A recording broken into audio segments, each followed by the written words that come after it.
There is a stretch of water at the mouth of the Persian Gulf where the shipping lanes narrow to about 2 miles across.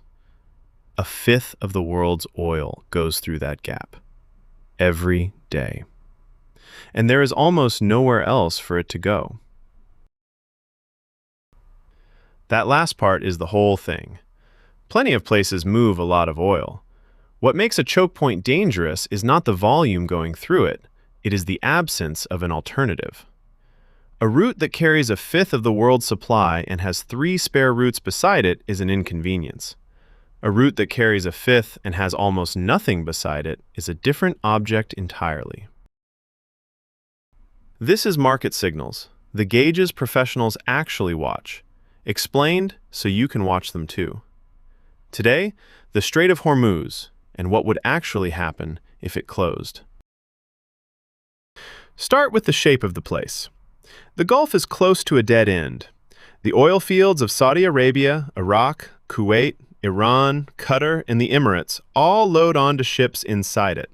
And every one of those ships leaves the same way, east, through the strait, past the tip of Oman. It is not a route anyone chose, it is the only door in the room. So the obvious question is the pipelines. There are 2 that matter, one crossing Saudi Arabia to the Red Sea, one crossing the Emirates to the coast at Fujairah, outside the strait. Both are real, both work, and both are the reason this is a crisis rather than a catastrophe. But look at the number that actually matters, not what they can carry, what they can carry that they are not carrying already. Spare capacity is always smaller than the headline. A pipeline running near full has little left to give, and the 2 bypasses together cannot take everything the strait moves on a normal day. So the honest description is not that the oil has another way out. It is that some of it does, and the rest waits. And then there is the cargo nobody talks about. Qatar is one of the largest exporters of liquefied natural gas on Earth, and about 93% of it leaves the Gulf the same way the oil does, by ship, through the strait. There is no real bypass for it. The one pipeline that does exist feeds its neighbors and has almost nothing spare, and you cannot put liquefied gas down the Saudi line to the Red Sea. For that trade, the strait is not the main route. It is the route. Now, how does any of that reach a price? Not usually by the strait closing. It reaches the price through insurance. Every loaded tanker carries war risk cover, and that cover is repriced by underwriters as conditions change. When the risk of a hull being hit rises, the premium multiplies. And a voyage that costs several times more to insure is a voyage some owners simply decline. The oil is still there. The ships are still there. What has moved is the willingness to sail. Which is why the tanker maths matters more than the map. A cargo that cannot take the short route does not simply arrive later. It ties its ship up for weeks longer, and a ship tied up is a ship not collecting the next cargo.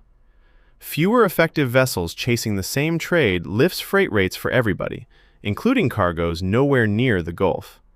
That is how a local problem becomes a global one, without a single barrel going missing. Here's the part that surprises people. The strait can be in the news for weeks, with the rhetoric escalating and the headlines getting louder, and the oil price can fall the whole time. That is not the market being stupid. It is the market pricing flow rather than threat. If cargoes are still loading and still arriving, the physical thing that sets the price has not changed, and a threat that has not yet touched the flow is, to a barrel, just words. Watch what sails, not what is said.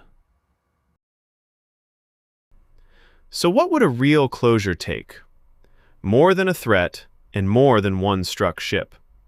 It would take sustained interruption of the traffic itself. And that has been attempted before, in the tanker war of the 1980s, when hundreds of vessels were hit over several years and the strait still never fully closed. I am not going to tell you the odds of it happening, because nobody knows them, and anyone selling you a number is selling you something.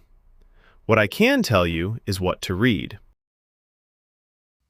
Read the spare capacity, not the nameplate.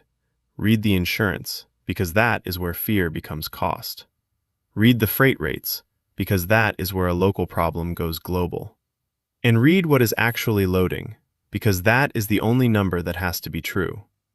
A choke point is never really about the water. It is about whether there is anywhere else to go.